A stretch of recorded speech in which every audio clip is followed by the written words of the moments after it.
तो welcome to CMICS। आज हम ये FLT डिस्कस करने वाले हैं। इसमें पहला क्वेश्चन जो है, विच of the following is not correctly matched. अब यहाँ पे कुछ वाटरफॉल्स हमें दिए हुए हैं और उन वाटरफॉल्स की हमें हाइट दी गई सामने। इस आधार पे हमें ये देखना है कौन सा सही है और कौन सा गलत है। अगेन यहाँ पे थोड़ा सा फैक्चुअल तो ये क्वेश्चन है। इसमें से मोस्टली आप लोगों ने चचाई का नाम तो सुना होगा। चचाई 130 मीटर ये सब हम जानते हैं। यहाँ पे जो हमारा सही आंसर है वो पांडव है। इसका मतलब है कि ये सही सुमेलित नहीं है, it is not correctly matched. इसके जो हाइट होती है 30 मीटर्स होती है, तो हमारा जो सही आंसर होगा that would be the 30 metres. ये क्वेश्चन अगर हम बात करें, ये जो कुछ पॉलिसीज हैं जो MP की हैं, आपको अच्छे से याद रखना है। जैसे कि सोलर पॉलिसी कब आई है या विंड पॉलिसी कब आई है, जो ऑर्गेनिक फार्मिंग इस पर हमारी पॉलिसी कब आई है, इसको हमें अच्छे से याद रखना है। ये जो पॉलिसी है ये 2011 में लॉन्च की गई थी, इस वजह से इसका सही आंसर क्या होगा 2011। मूविंग ऑन, तीसरा क्वेश्चन जो हमें दिया गया है, विच of the following is different. इनमें से कौन सा अलग है। अब देखो, जहां हम डिफरेंट की बात करते हैं ना, तो हमें इसमें ये याद रखना होगा कि इनमें से कोई ना कोई एक अलग होगा। अब यहाँ पे 4 माइंस के नाम में दिए गए हैं जो MP की माइंस हैं। इनमें से अगर हम देखें, मझगावा सतना में, हिनोता पन्ना में, अंगोरा छतरपुर, ये तीनों जो आपको दिखाई दे रही हैं डायमंड माइंस हैं। वहाँ पे हम सलीमनाबाद की बात करें तो ये डायमंड माइन नहीं है, ये generally it is known for the iron ore जो जबलपुर में है। इसका मतलब होता है कि चौथा वाला आपका डिफरेंट हो जाता है and that would be the correct answer. Then moving on, Sardarpur अभयारण्य किस पक्षी के लिए प्रसिद्ध है। Sardarpur sanctuary is famous for which bird. देखो, पहले तो आपको याद रखना है सरदारपुर कहाँ पे है, तो ये धार में लोकेटेड है। ये सबसे ज्यादा जाना जाता है खरमौर के लिए। ठीक है, कुछ फेमस सेंचुरीज हैं कुछ पर्टिकुलर स्पीसीज के लिए, वर्ड के लिए, तो वो आपको अच्छे से याद रखना होगा। सरदारपुर की पर्टिकुलरली बात करें तो खरमौर के लिए काफ़ी फेमस ये है। देन मूविंग ऑन, मालनपुर औद्योगिक क्षेत्र किस जिले में आता है, ये भिंड में आता है, अच्छे से याद रख लेना। ऑल तो ग्वालियर से काफ़ी पास में है लेकिन आता भिंड जिले में है। देन इसके बाद हम बात करें, नर्मदा के बाईं ओर कौन सी नदी नहीं मिलती है। अब देखो, नर्मदा की जो ट्रिब्यूटरीज हैं इनमें से कुछ कुछ के नाम आपको अच्छे से पता होना चाहिए। इसकी जो हिरन है ये बाईं ओर से ना के, इसकी कुछ जो ट्रिब्यूटरीज में अगर हिरण की हम बात करें तो ये बाईं ओर से ना के दाईं ओर से आके मिलती है। नर्मदा की टोटल 41 ट्रिब्यूटरीज हैं। इनके नाम आप सभी के नाम तो याद नहीं रह पाएंगे, लेकिन जो कुछ मेन हैं जैसे दुग्धी, हिरण, ऐसी तवा, इन मेन ट्रिब्यूटरीज के नाम हमें पता अच्छे से होना चाहिए। देन मूविंग ऑन, न्यूनतम अनुसूचित जनजाति जनसंख्या प्रतिशत वाले जिलों का आरोही क्रम है। यहाँ पे हमें इनको असेंडिंग ऑर्डर में जमाना है। अब देखिए, अगेन ये सेंसस से डायरेक्ट क्वेश्चन है, MP के सेंसस, जो MP वाला सेंसस वाला पार्ट है वहाँ से। और हर बार की ये टेंडेंसी रही है कि सेंसस से कुछ ना कुछ क्वेश्चंस तो होंगे। अब यहाँ पे अगर मैं बात करूँ तो यहाँ पे हमें पता है कि ST का सबसे कम परसेंटेज मिलता है भिंड जिले में, और भिंड के बाद में मिलता है मुरैना जिले में। अब हमें ये ध्यान रखना होगा, इसमें हम देखते हैं कि भिंड, उसके बाद में मुरैना कौन से ऑप्शन में सही मिल रहा है, इसमें दिख रहा है, और उसके बाद में किसी में भी नहीं है। इसका मतलब एक ही ऑप्शन है इसमें, भिंड, और भिंड के बाद में मुरैना है, तो हमारा सही आंसर यहाँ पे ऑप्शन C हो जाएगा। ठीक है, चलिए मूविंग ऑन, मध्य प्रदेश जैविक कृषि नीति कब लाएगी। अगेन ये क्वेश्चन की अगर मैं बात करूँ तो हमने पीछे देखा था, इसका 2011 में लॉन्च की गई है। देन इसके बाद में वैश्विक सुगमता जागरूकता दिवस, ग्लोबल एक्सेसिबिलिटी अवेयरनेस डे कब मनाया जाता है। ये जो मई है उसके 3rd थर्सडे को मनाया जाता है। तो ये सीधा फैक्चुअल क्वेश्चन है that we should know. Then moving on, Rajiv Gandhi Sagar परियोजना किस नदी पर स्थित है। देखो, जो राजीव गांधी सागर परियोजना है ये, इसको हम बावनथड़ी परियोजना भी बोलते हैं, इसका एक और नाम बावनथड़ी है। ये वेनगंगा रिवर पर लोकेटेड है। वेनगंगा रिवर के बारे में आप याद रखना है, कहाँ से निकलती है, तो ये आपके अमरकंटक के मैकल हिल से निकलती है। 3 रिवर्स हैं, इनका ओरिजिनेशन एक साथ में होता है, मतलब लगभग एक ही प्लेस से होता है। कौन कौन सी, एक तो सोन रिवर है जो नॉर्थ में चली जाती है, गंगा में जाके मिल जाती है। एक नर्मदा रिवर है जो अरेबियन सी में जाके मिल जाती है। तीसरी वेनगंगा रिवर है जो आगे बढ़ जाती है, बाद में जाके तुंगभद्रा में मिल जाती है। सो ये आपको याद होना चाहिए अच्छे से। आगे हम चलें तो हमें क्या दिखाई देता है, संविधान में प्रबल केंद्रीय संघ की विचारधारा को बंद लाया गया है। The provision for the strong union. देखिए, इंडिया में हम बात करें तो जो हमारा यूनियन गवर्नमेंट है उसको ज़्यादा पावर दी गई है। ये जो हमने लिया है संविधान के जो सोर्सेस की हम बात करें, this particular provision is taken from the Canada. ठीक है, कनाडा से हमने ये प्रोविजन को लिया है, तो इसका सही आंसर होगा कनाडा का। मूविंग ऑन, वैसे सोर्सेस से हर बार कोई ना कोई क्वेश्चंस पूछे ही गए हैं, तो ये सोर्सेस आपको अच्छे से रटे होना चाहिए।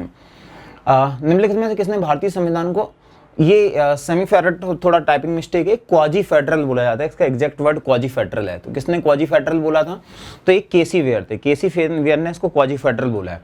वैसे एक होमवर्क है, पॉलिटी की बुक में दिया गया है कि आइवर जेनिंग्स में क्या, आइवर जेनिंग्स ने इंडिया की कॉन्स्टिट्यूशन को क्या बोला है, केसी वेयर ने क्या बोला है, जो दूसरे हमारे ऐसे इकोनॉमिक जो प्रोमिनेंट हम कह सकते हैं कॉन्स्टिट्यूशनल एक्सपर्ट रहे हैं, इन लोगों ने इंडिया के कॉन्स्टिट्यूशन के बारे में क्या कमेंट किया है, ये लक्ष्मीकांत में दिया हुआ है। तो एक बार उसमें आप देखना और लोगों ने क्या कुछ बोला है। इसका सही आंसर केसी वेयर है। मूविंग ऑन, भारतीय संविधान अवशिष्ट शक्ति सुरक्षित करता है। तो हमारे यहाँ जो रेसिड्यूरी पावर्स है, इसका प्रोविजन आर्टिकल 248 में है और ये दिया गया है सेंट्रल गवर्नमेंट को। इसी का मैं एक एग्जांपल देता हूँ। इंडियन गवर्नमेंट ने सबसे पहले सर्विस टैक्स को इंट्रोड्यूस किया था 1994 में। सर्विस टैक्स को जब इंट्रोड्यूस किया गया था तो उस टाइम पे उसके पहले कोई सर्विस टैक्स का प्रोविजन नहीं था। सर्विस टैक्स को जब इंट्रोड्यूस किया गया तो उसको दिया गया यूनियन गवर्नमेंट को। इसको लेके मैटर सुप्रीम कोर्ट में भी गया था। सुप्रीम कोर्ट ने फाइनली बोला कि नहीं, ये पावर्स यूनियन गवर्नमेंट के पास में ही आएगी और ये टैक्स उनको ही दिया जाएगा। बाद में 88th कॉन्स्टिट्यूशनल अमेंडमेंट को पास किया जाता है, जिसके थ्रू सर्विस टैक्स को हम कॉन्स्टिट्यूशनल एम्बेट में ले आते हैं। तो ये जो रेसिड्यूरी पावर्स होती है ना, जिसका प्रोविजन अभी तक कॉन्स्टिट्यूशन में नहीं है, या जो चीज़ कुछ नया अराइज होकर सामने आता है, ये सबको किसको मिलता है, it goes to the union government. तो इसका सही आंसर क्या होगा, यूनियन गवर्नमेंट। मूविंग ऑन, परमाणु नाभिक के अवयव हैं। देखो यहाँ पे अगर आपको पता होगा, यहाँ पे परमाणु नाभिक के अवयव का मतलब होता है कि अगर हम देखें, ये मान लेते हैं हमारा ये न्यूक्लियस है, ये आपने सुना होगा ये ऑर्बिट्स होते हैं, सेल्स होती हैं जहाँ पे कि इलेक्ट्रॉन चक्कर लगाते हैं। यहाँ पे प्रोटॉन और न्यूट्रॉन दोनों होते हैं, और बाकी जहाँ पे मैं एरो बना रहा हूँ यहाँ पे इलेक्ट्रॉन्स ट्रेवल करते हैं।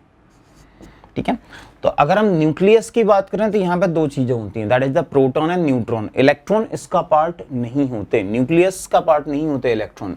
तो इलेक्ट्रॉन्स बाहर जो शेल्स होती हैं, ऑर्बिट्स होती हैं, उसमें चक्कर लगाते हैं, और ये जो प्रोटॉन और न्यूट्रॉन होते हैं ये पार्ट होते हैं किसका, न्यूक्लियस का। तो इसका सही आंसर क्या होगा, correct answer would be proton and neutron. Then moving on, राष्ट्रीय आपातकाल के संबंध में निम्नलिखित कथनों पर विचार कीजिए। अब देखो यहाँ पे अगेन ये थोड़ा सा ध्यान से पढ़ना।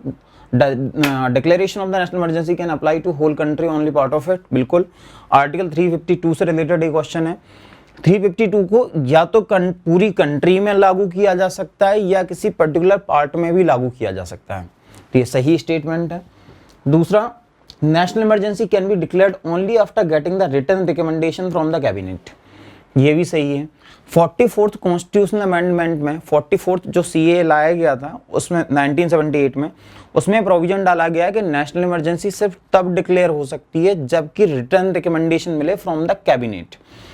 यहाँ पे मौखिक रिकमेंडेशन का कोई वैल्यू नहीं है और अकेली प्राइम मिनिस्टर की रिकमेंडेशन की भी कोई वैल्यू नहीं है। यहाँ पे कैबिनेट की रिटर्न रिकमेंडेशन लगती है तभी जाकर डिक्लेयर हो सकती है। तो ये दोनों चीज़ें सही हैं। सेकंड वाला जो प्रोविजन है that is added by the 44th constitutional amendment. तो यहाँ पे 1 and 2 should be the right answer, मतलब यहाँ पे ऑप्शन सी हमारा सही आंसर हो जाएगा। देन मूविंग ऑन, भारत सरकार अधिनियम 1935 के तहत स्थापित संघीय न्यायालय का उद्घाटन कब हुआ था? देखो 1937 में इंडिया में फेडरल कोर्ट को एस्टेब्लिश किया गया था। ये फेडरल कोर्ट जो बनाया गया था ये 1935 के प्रोविजंस के अकॉर्डिंग था। तो इसका सही आंसर हो जाएगा 1937।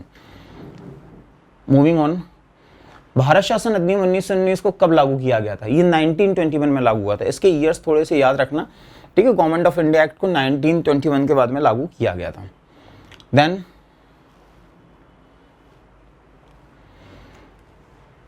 Electricity distribution in the companies in India calculated electricity in consumption kilowatt per hour. हमारे यहाँ जो नॉर्मली यूनिट कैलकुलेट होती हैं किलोवाट पर आवर में ही होती हैं। तो पहला वाला स्टेटमेंट सही है, as right. Electricity system in India works on 60 hertz frequency. इसमें थोड़ा सा आप याद रखना, इंडिया में जो इलेक्ट्रिसिटी सिस्टम है वो 60 पे नहीं 50 हर्ट्ज पे काम करता है। इसका मतलब है A is correct but R is wrong. ठीक है, ए सही है और आर गलत है। तो इसका मतलब ऑप्शन सी इसका सही आंसर हो जाएगा। संघ और राज्यों के बीच विवाद उच्चतम न्यायालय में आते हैं। देखो यहाँ पे अगेन थोड़ा सा मैं बता दूं आप लोगों को, यहाँ थोड़ा सा ये टाइपिंग मिस्टेक है। इसको प्रिलिमिनरी राइट नहीं बोलते, इसको हम बोलते हैं ओरिजिनल जुरिस्डिक्शन। इसके लिए एक टर्म उपयोग करी जाती है original jurisdiction. Original jurisdiction. Supreme court का हम अगर ओरिजिनल जुरिस्डिक्शन बात करें तो ये बताया गया है सुप्रीम कोर्ट का सेंटर एंड स्टेट डिस्प्यूट, और स्टेट्स वर्सेस सेंटर डिस्प्यूट, और सेंटर वर्सेस वन और मोर स्टेट्स। मतलब कोई भी ऐसा डिस्प्यूट जो केंद्र और राज्यों के बीच में होगा या राज्यों और राज्यों के बीच में होगा, ये इनका ओरिजिनल जुरिस्डिक्शन है। तो उसको प्रिलिमिनरी राइट नहीं बोलते, इसको ओरिजिनल जुरिस्डिक्शन बोलते हैं। ठीक है, तो इसका सही आंसर क्या होगा? Option B would be the right answer. ठीक है, चलिए आगे चलते हैं।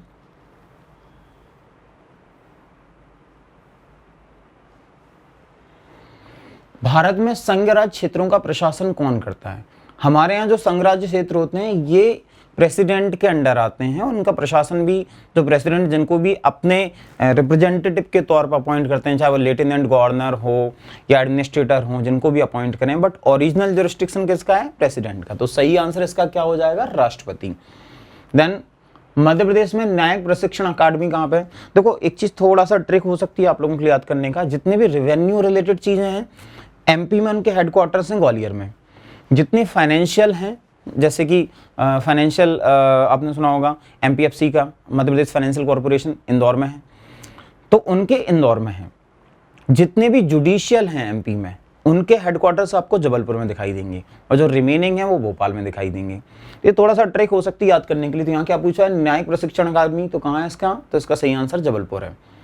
मूविंग ऑन, विधानसभा चुनाव के कितने दिनों के पश्चात अध्यक्ष का चुनाव किया जाता है? देखो इसमें अध्यक्ष के चुनाव के लिए कोई डेडलाइन डिक्लेयर नहीं है, ठीक है ना, इसीलिए इसका सही आंसर क्या हो जाएगा? डी।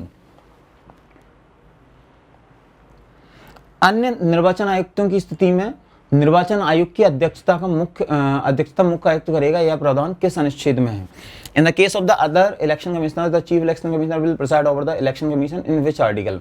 देखो ये जो प्रोविजन है ना 3, अब आपको इतना तो पता होगा कि इलेक्शन कमीशन का जो प्रोविजन है 324 में है।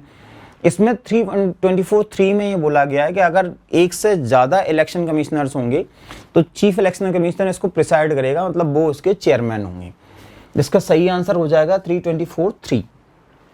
देन मूविंग ऑन, मध्य प्रदेश में कैग कार्यालय कहाँ है? अभी जस्ट मैं आपको ट्रिक बता रहा था कि जितनी भी रेवेन्यू रिलेटेड चीज़ें हैं ये सब कहाँ पे हैं? ग्वालियर, या अकाउंट्स रिलेटेड चीज़ें हैं ग्वालियर में हैं। तो कैग का हेडक्वार्टर कहाँ पे दिखाई देगा? या नॉट हेडक्वार्टर, कैग का ऑफिस आपको कहाँ दिखाई देगा? एमपी में, ग्वालियर में। ठीक है, देन उसके बाद में मूविंग ऑन, नीति आयोग का एजेंडा। देखो नीति आपको पता होगा हमारे यहाँ 5 ईयर प्लान्स हुआ करते थे। 5 ईयर प्लान्स के बाद में हमने देखा 2015 में अनाउंस किया गया कि अब कोई 5 ईयर प्लान नहीं होगा। फिर ये बोला गया कि एमपी इंडिया में 3 तरह के प्लान्स होंगे। कौन से प्लान्स होंगे? एक बोला गया 3 ईयर एक्शन प्लान, दूसरा 7 ईयर स्ट्रेटेजिक प्लान,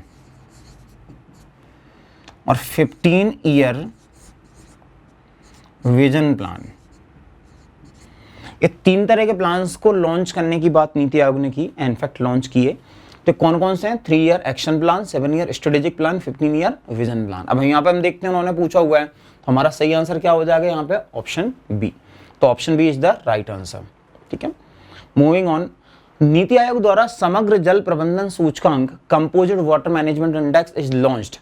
कब से लॉन्च किया गया? तो इसको 2018 में नीति आयोग ने इसको लॉन्च किया था, और इसकी रिपोर्ट ये पब्लिश करते हैं। इस आधार पर ये देखा जाता है कि इंडिया में वाटर मैनेजमेंट का भी क्या स्टेटस है, और कौन कौन सी ऐसी सिटीज़ हैं जहाँ पर वाटर स्ट्रेस की समस्या है, जहाँ पर वाटर लेवल नीचे जा रहा है। तो इसको 2018 में पब्लिश किया गया था।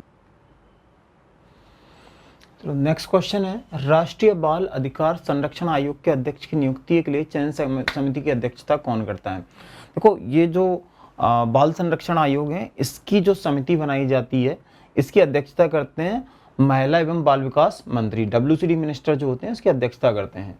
देन मुख्य सूचना आयुक्तों के कार्यक्रम बताइए। अगेन ये थोड़ा सा फैक्चुअल क्वेश्चन हो जाता है और यहाँ पे अगर आपको इनका पता होगा तो ही आप आंसर कर पाओगे। ऑल्दो इस क्वेश्चन में अगर हम बात करें तो option number D is the correct answer. Moving on, panchayat किस प्रकार की संस्था है? देखो पंचायत को अगर हम बात करें ना, ये अधीनस्थ नहीं है, सबऑर्डिनेट नहीं है किसी के, क्योंकि इसको हम डेमोक्रेटिक डिसेंट्रलाइजेशन के लिए बनाते हैं। दूसरा अगर हम बात, निरंकुश ऑटोक्रेटिक नहीं हो सकती। ऑटोक्रेटिक इसलिए भी नहीं हो सकती because it is elected by the people. स्वायत्त, हाँ ये एक ऑटोनोमस इंस्टीट्यूशन है, इसलिए इसका सही आंसर हो जाएगा ऑप्शन नंबर सी। देन पंचायतों के संबंध में निम्नलिखित में से असत्य कथन को पहचानिए।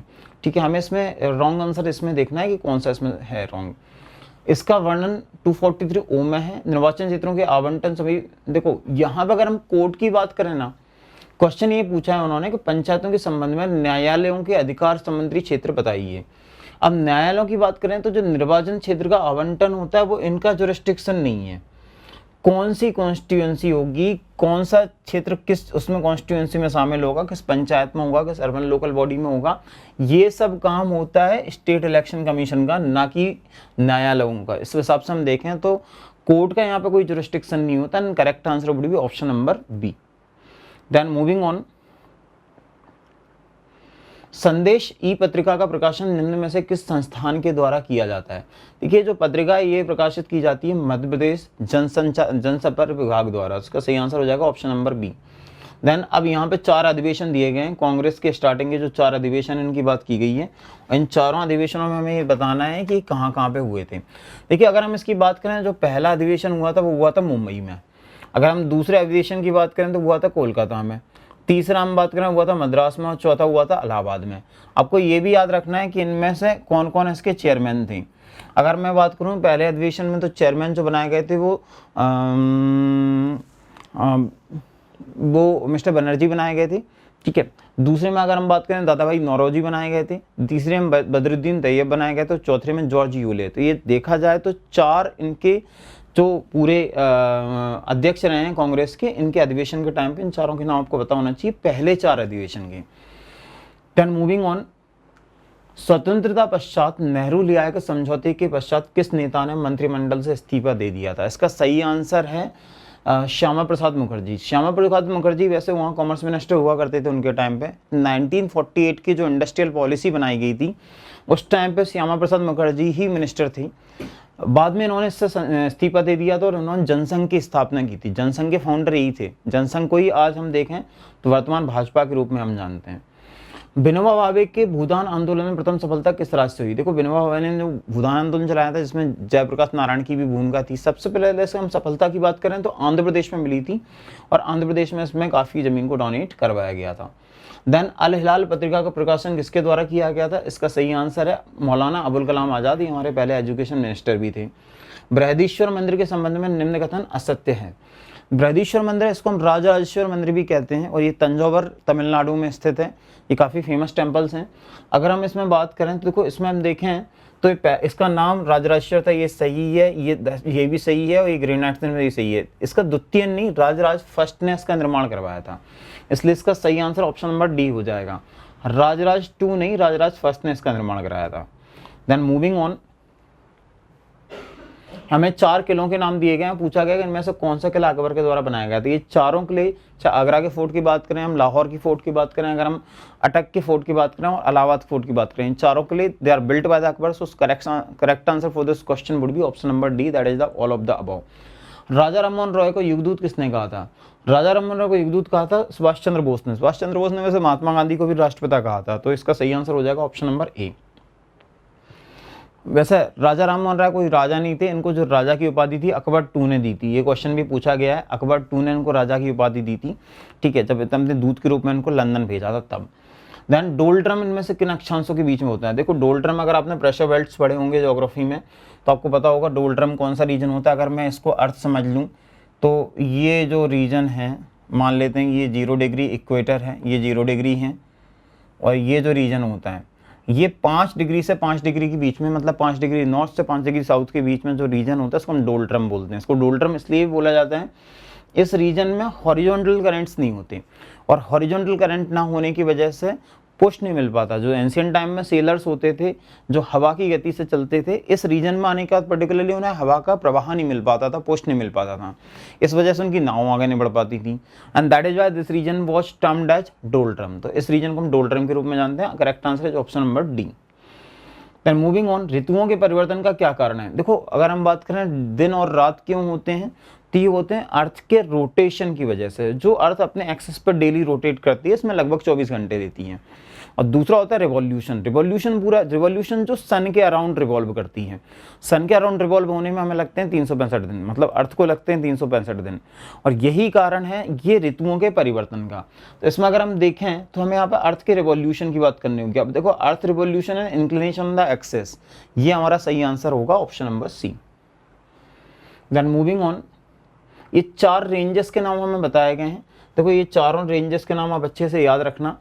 क्या याद रखना? सबसे पहले आपको मिलेगी काराकोरम रेंज, फिर आपको मिलेगी लद्दाख, फिर आपको मिलेगी जास्कर और फिर आपको मिलेगी पीर पंजाल। ये 4 रेंजेस हैं जो आपको दिखाई देंगी। अब आपको याद ये रखना है ये चारों रेंजेस का ये सीक्वेंस है। अगर वो नॉर्थ टू साउथ पूछें तो ये वाला है, साउथ टू नॉर्थ पूछें तो उल्टा हो जाएगा। ठीक है, so correct answer is option number A. Then moving on, हाल ही में कौन से राज्यों के मध्य सीमा विवाद पर समझौता हुआ है? देखिए रिसेंट में काफ़ी ज़्यादा डिस्प्यूट चल रहा था। असम और मेघालय के बीच में इस चीज़ को लेकर एक समझौता हुआ है और एक बाउंड्री एग्रीमेंट हुआ है। तो ये इसका सही आंसर हो जाएगा ऑप्शन नंबर सी। मालेसिस बेसिन किस राज्य को कहते हैं? देखो मालेसिस बेसिन कहते हैं मिजोरम को, तो ऑप्शन डी इसका सही आंसर है। पुन्नावदा कयाल कहाँ स्थित है? देखो जितने भी कयाल से आपसे पूछे जाते हैं ना, कयाल याद रखना, कयाल इज नथिंग बट जो आपकी लेक्स होती है ना, कैसी लेक्स की हम यहाँ पर बात कर रहे हैं, ऐसी लेक जो सॉल्टी लेक्स होती हैं। ठीक है, जनरली कयाल कहाँ जाते हैं तो कयाल आपको मिलेंगे केरला में। तो आंखें बंद करके हम मान सकते हैं केरला में होंगे।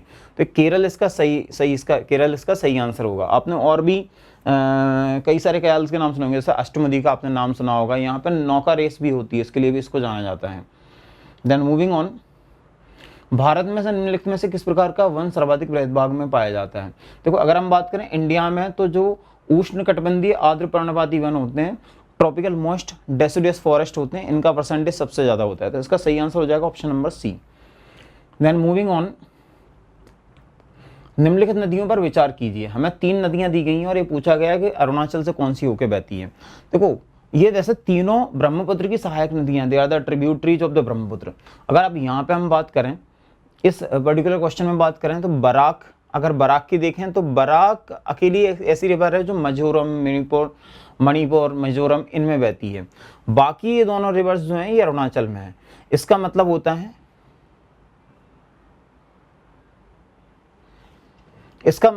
है कि ये जो 2 और 3 तो राइट आंसर है, बट जो फर्स्ट है वो राइट आंसर नहीं है, विच मीन्स दैट कि बराक इसमें गलत हो जाएगा, बाकी सब सही है। तो यहां पे अगर मैं आपको बताऊं,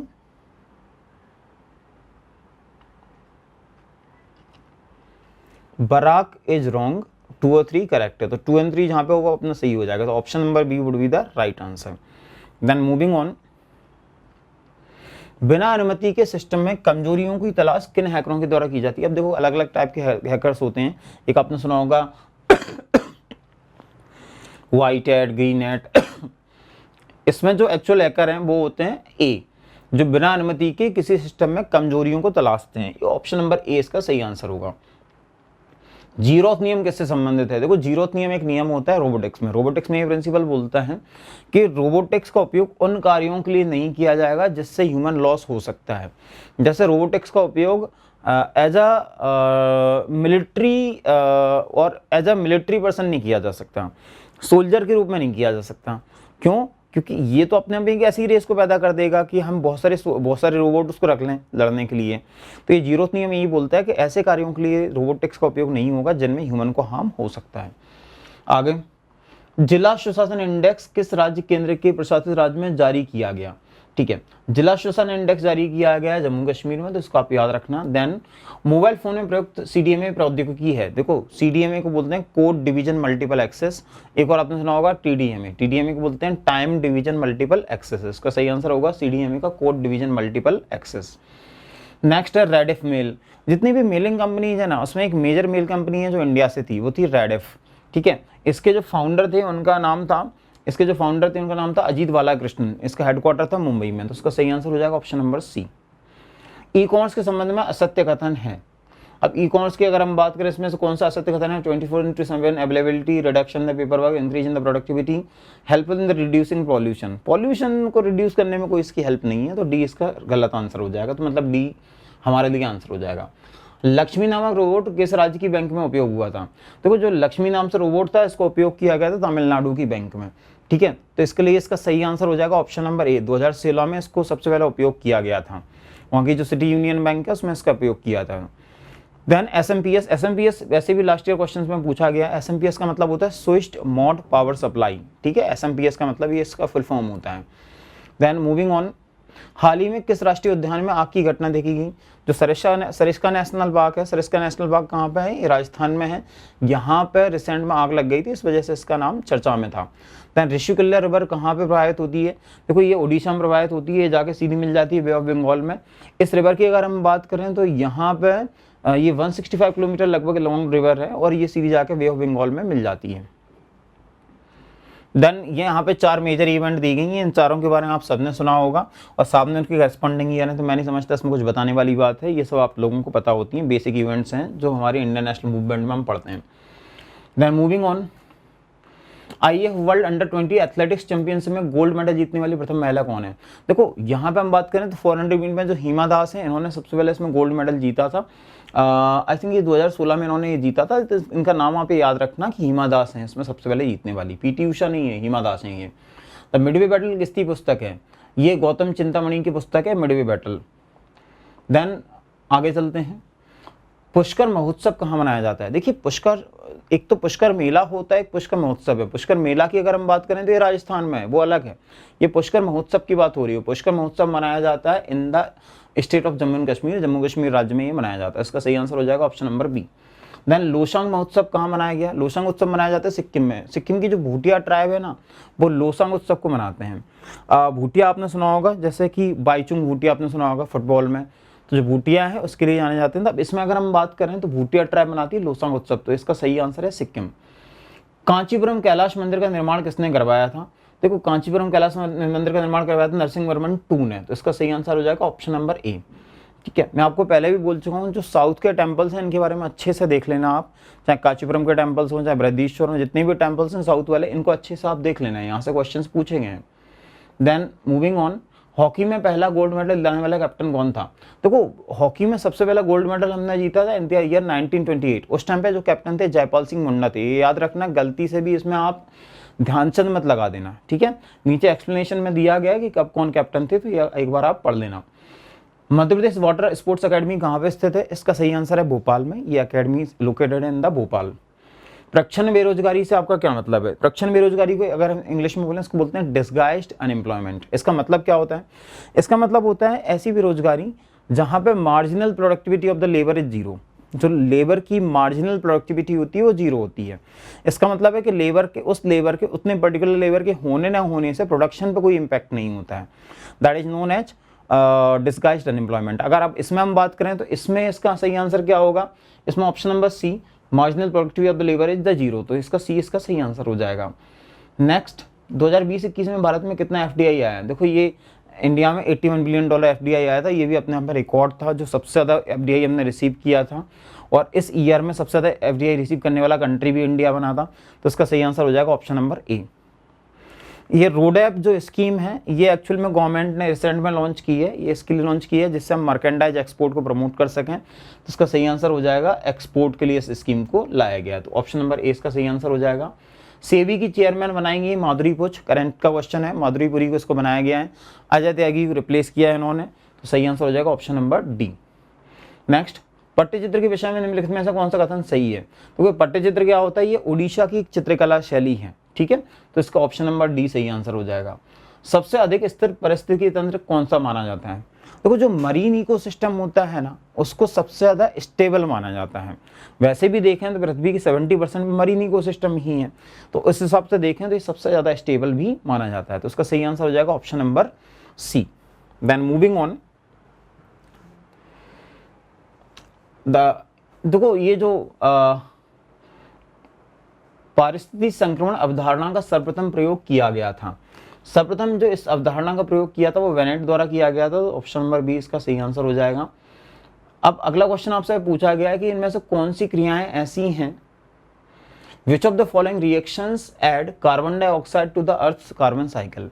ये कौन कौन सी ऐसी रिएक्शंस हैं जो कार्बन डाइऑक्साइड को जोड़ती हैं? फोटोसिंथेसिस, अगर हम फोटोसिंथेसिस की बात करें तो ये तो CO2 को एब्जॉर्ब करती है ना कि जोड़ती है। इसका मतलब होता है कि 1 तो इसका गलत हो जाता है, 1 कैन नॉट बी करेक्ट। अगर 1 गलत हो जाता है इसका मतलब हम देखें जहाँ जहाँ पे 1 है वो तो अपने आप ही एलिमिनेट हो गया, ये भी नहीं हो सकता और ये भी नहीं हो सकता। अब हम देखते हैं 2, 3, 4 में से। 2 रेस्पिरेशन, रेस्पिरेशन में CO2 रिलीज होता है तो ये सही होगा। वेदरिंग ऑफ ऑर्गेनिक मैटर, ये भी सही होगा क्योंकि यहाँ पे CO2 रिलीज होगा। और जो वॉल्केनिक एक्शंस में, वॉल्केनोज में बहुत सारी चीज़ें रिलीज होती हैं, यहाँ CO2 रिलीज होता है, यहाँ पे SO2 रिलीज होता है, यहाँ पे कार्बन डाइऑक्साइड रिलीज होता है, यहाँ पे एशेस रिलीज होते हैं, तो बहुत सारी चीज़ें जो इसमें रिलीज होती हैं। इसका मतलब होता है 2, 3, 4 इज द राइट आंसर, तो ऑप्शन सी यहाँ पे सही हो जाएगा। देन मूविंग ऑन, निम्नलिखित में से कौन सही सुमेलित नहीं है? अब यहाँ पे उन्होंने पूछा है कौन सा सही सुमेलित नहीं है। देखो यहाँ पे अगर मैं आपको बात करूँ ना तो पहला सही है, ये भी सही है और ये भी सही है, ठीक है। जो कार्बन ट्रेडिंग की बात यहाँ पे की गई है वो मॉन्ट्रियल प्रोटोकॉल में नहीं है, कार्बन ट्रेडिंग की बात की गई क्योटो प्रोटोकॉल में। कार्बन ट्रेडिंग का सही आंसर होता है क्योटो प्रोटोकॉल, ठीक है। ये कहाँ पे है? तो ये क्योटो प्रोटोकॉल में। अब क्योटो प्रोटोकॉल की अगर मैं बात करूँ तो इसमें एक मैकेनिज्म होता है, उसको हम बोलते हैं क्लीन डिफेंस मैकेनिज्म, CDM। जो क्लीन डिफेंस मैकेनिज्म है उसमें बात की गई थी कार्बन ट्रेडिंग की। तो जो कार्बन ट्रेडिंग का कंसेप्ट है 1997 के क्योटो प्रोटोकॉल से आया, ना कि मॉन्ट्रियल प्रोटोकॉल से। इसका मतलब है कि ऑप्शन डी हमारे लिए सही आंसर हो जाता है। आगे चलते हैं। भारत का पहला फूड पार्क किस राज्य में स्थापित किया गया है? तो हमारा जो पहला फूड पार्क था वो आंध्र प्रदेश में किया गया है, ऑप्शन सी। विश्व मलेरिया दिवस कब मनाया जाता है? कहने की बात नहीं है, ऑप्शन नंबर सी 25 अप्रैल को मनाया जाता है, कई बार पूछा गया है। निम्नलिखित में से कौन द्वितीय प्रदूषक है? द्वितीय प्रदूषक इसमें से होता है स्मॉग, स्मॉग याद रखना है, सेकेंडरी पोल्यूटेंट माने जाते हैं। देन निम्नलिखित में से कौन जैव अपघटनीय है, बायोडिग्रेडेबल? देखो ये आप नहीं भी बताओ तो थोड़ा सोच लिया करो।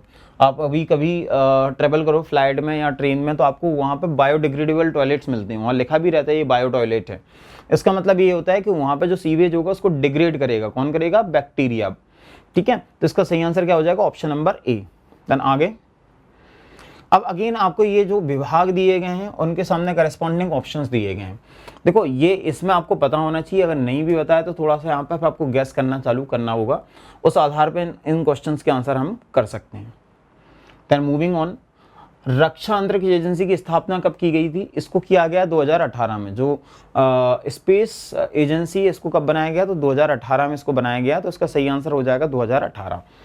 Then moving on, role of the labour in India's development नाम की पुस्तक लिखी है, ये बुक लिखी गई है बाय द भूपेंद्र यादव। रानी घाटी कहाँ पर स्थित है? देखो जो रानी घाटी है ये ग्वालियर में स्थित है। देन लाल कुआं महादेव कहाँ स्थित है? लाल कुआं महादेव एक टेम्पल है, ये खजुराहो में है, तो इसका सही आंसर हो जाएगा खजुराहो। वैसे खजुराहो के दूसरे टेम्पल्स भी आपको पता होना चाहिए। नेक्स्ट, ये सबसे रिसेंट क्वेश्चन है, अभी का है। निखत जरीन जो इंडिया की बॉक्सर है, इन्होंने गोल्ड जीता है, इसके लिए इनका काफ़ी नाम चर्चा में भी है, तो इसका नाम क्या, इसका आंसर क्या हो जाएगा? ऑप्शन नंबर ए। मध्य प्रदेश के आंदोलन की घटनाओं को क्रमानुसार जमाइए। अब देखो यहाँ पे जो MP में जो आपके मूवमेंट हुए हैं इनको हमें क्रमानुसार बताना है। अगेन ये MP के जितने भी चारों नाम दिए गए हैं ये ऐसे मूवमेंट हैं, ये चर्चा में क्या, ये हर बार जब भी आपको पढ़ोगे यहाँ से आपसे पूछे जाएंगे। अब इसकी अगर हम बात करें तो आपको इसमें याद रखना है ये कब कब हुए हैं। जैसे कि इसमें अगर हम देखें तो सबसे पहले जंगल सत्याग्रह है, उसके बाद अगर हम बात करें तो उसके बाद में चरण पादुका कांड, देन उसके बाद हम बात करें तो जो बुलियन, एक्चुअल में देखा है तो ये इन्होंने थोड़ा सा गलत लिख दिया है, इट इज़ नॉट बुलियन, ठीक है, ये सराफा ही होगा, ये इंदौर सराफा कांड के नाम से जाना जाता है, तो उसका सही में सराफा ही लिखा जाएगा इसको। एंड चौथे में आएगा जो चावल सत्याग्रह है वो, तो ये इसका सीक्वेंस है। देन आगे चलते हैं, सुआ लोक नृत्य जो होता है उसको कब किया जाता है? देखो सुआ लोक नृत्य होता है जो फसल पक जाती है उस पर किया जाता है, तो इसका सही आंसर होगा option number C, on the ripening of the kharif crop. Balkrishna Sharma Naveen की रचना नहीं है। देखो यहाँ आपको याद रखना, अगर सब नहीं बताऊं तो ये देखो कि कौन सी इसकी नहीं हो सकती। सभा का खेल जो है ये सुभद्रा कुमारी चौहान की है। सभा का खेल जो रचना है सुभद्रा कुमारी चौहान की है, ना कि बालकृष्ण शर्मा नवीन की। तो इसलिए हमें याद रखना है इसका सही आंसर कौन हो जाएगा, option number D. Then moving on, Khelo India youth games 2020 का आयोजन कहाँ होगा? ये पंचकुला हरियाणा में आयोजित होने वाले हैं। देन घड़ियाल पर्व किस क्षेत्र का है? इसका सही आंसर है option number B, that is Malwa. Malwa में मनाया जाता है इसको। निम्नलिखित में राजा भोज की आत्मकथा है। देखो वैसे तो ये जितनी भी चीजें हैं, जितनी भी आपके सामने नाम दिए गए हैं, राजा भोज की ही पुस्तकें हैं, लेकिन राजा भोज की जो ऑटोबायोग्राफी है दैट इज भोज प्रबंधन। तो इसका सही आंसर हो जाएगा ऑप्शन नंबर सी। नेक्स्ट है निमावर तीर्थ स्थल किस जिले में स्थित है? इसका सही आंसर है ऑप्शन नंबर बी। जो निमावर है ये नर्मदा नदी के किनारे पे है और देवास जिले में आता है ये। नेक्स्ट, अब यहाँ पे हमें कुछ गुफाओं के नाम दिए गए हैं और ये पूछा गया है कि कौन सा इसमें से सही मिला हुआ है, सही नहीं में है। देखो बिलौआ मुरैना ये सही नहीं है, ये ग्वालियर में, शंकराचार्य खंडवा में, मृगनाथ राजस्थान में और माड़ा सिंगरौली में है। तो बाकी सब सही सम्मिलित हैं, लेकिन जो बिलौआ है ग्वालियर में है। तो इस हिसाब से ये ए हमारा सही आंसर हो जाता है। कचरी महल, देखो कचरी महल कहाँ पे है? ये भिंड में है, ठीक है। एक्चुअल में वहाँ पे कछवाहा रूलर्स हुआ करते थे, तो उसके नाम पे जो नाम है वो कचरी महल है। तो उसका सही आंसर ऑप्शन नंबर ए हो जाएगा। देन मध्य प्रदेश में ध्रुपद समारोह कब से शुरू किया गया? एमपी में जो ध्रुपद समारोह है इसकी स्टार्टिंग की गई थी 1981 से। तो इसका आंसर हो जाएगा ऑप्शन नंबर डी। भीलों को बनपुत्र कहा, देखो इनको अलग अलग नाम दिए गए हैं by the various historians I can say, और जो एंथ्रोपोलॉजिस्ट होते हैं ना, उन लोगों ने इसके अपने अपने नाम दिए हैं। तो जो जेम्स टॉड थे इन्होंने क्या बोला? भीलों को वनपुत्र की संज्ञा दी थी। देन मूविंग ऑन, धनंजय निम्न में से किस शासक के दरबारी कवि रहे हैं? धनंजय जो दरबारी कवि रहे हैं वो बागपति मुंज के रहे हैं। बागपति मुंज जो राजा भोज थे इनके फोर फादर्स में से एक थे, तो बागपति मुंज के दरबारी रहे हैं धनंजय। देन आगे चलते हैं, नौरादेही अभयारण्य की स्थापना की गई थी। देखो जो नौरादेही अभयारण्य बनाया गया था ये बनाया गया था इन द ईयर 1975 में।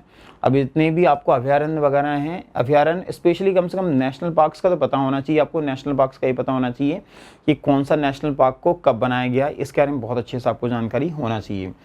देन प्राचीन आर्कियन युग की ग्रेनाइट चट्टानों में से कौन सा पठार निर्माण है? देखिए अगर हम बात करें एमपी में आर्कियन रॉक्स सबसे ज़्यादा आपको मिलेंगी in the Bundelkhand region. Bundelkhand में आपको आर्कियन रॉक्स सबसे ज़्यादा मिलेंगी। जहाँ आर्कियन रॉक्स होती है वहाँ क्या मिलता है? आपको मिलेगा ग्रेनाइट, आपको मिलेगा गैब्रो, ये सबसे ज़्यादा आपको मिलेगा बुंदेलखंड में। तो उसका सही आंसर क्या हो जाएगा? Bundelkhand, option number D. Then next, Madhya Pradesh में सर्वाधिक ऊंचे जलप्रपात किस क्षेत्र में पाए जाते हैं? अब देखो ये क्वेश्चन जब आया तो आप ये सोचो कि एमपी का सबसे हाईएस्ट वाटरफॉल कौन सा है? चचाई। और कहाँ मिलता है? ये रीवा में। इसका मतलब है यहाँ पे जो रीवा पन्ना का पठार है ये सही आंसर होना चाहिए, और इसका सही आंसर भी रीवा पन्ना का प्लेटू ही है। खेलों को उद्योग का दर्जा किस राज्य ने दिया? सबसे पहले खेलों को उद्योग का दर्जा दिया मिजोरम ने। तो आंसर हो जाएगा ए। एंड लास्ट है ये, इसमें मिनीमाटा रोग पारा की कमी से होता है। जो मिनीमाटा नहीं है, इट्स मिनामाटा है। मिनामाटा जो डिसीज है ये पारा की कमी नहीं, पारा की अधिकता से होता है। इसमें ऑप्शन मुझे बी गलत लग रहा है। इसका सही आंसर एक्चुअली सी होना चाहिए, क्योंकि इसमें देखा जाए तो जो मिनामाटा डिसीज है पारा की अधिकता से होता है, ना कि कमी से। इसका मतलब है कि ये भी गलत है, मतलब इसमें देखा जाए तो ये और दूसरा फोर्थ ये गलत है। तो 1 and 4 should be the right answer. तो इसका ऑप्शन नंबर सी होना चाहिए, ना कि ऑप्शन नंबर बी। ये थोड़ा सा शायद मिस्टेक है, या तो यहाँ लिखा होता कि अधिकता से होता है, तो फिर जो अभी करंट में बी है ये इसका सही आंसर हो जाता है। लेकिन कमी की बात की है तो उस केस में मिनामाटा डिसीज कमी से नहीं होता है, मिनामाटा डिसीज होता है पारा की अधिकता से। इसका मतलब है ये वाला ऑप्शन भी गलत हो जाता है। तो इसमें आई एम सॉरी, मैंने थोड़ा सा इसमें इसकी अगर मैं इसमें बोलूँ दिस वन, पहला जो स्टेटमेंट है मिनामाटा रोग पारा की कमी से होता है, ये गलत स्टेटमेंट होगा क्योंकि पारा की अधिकता से होता है। और दूसरा ये वाला ये भी गलत होता है। इस हिसाब से 1 and 4 should be the right answer. तो इसका ऑप्शन नंबर सी होगा। सो ये था इस एफएलटी के पूरे questions. So that's all for today from my side. Thank you so much.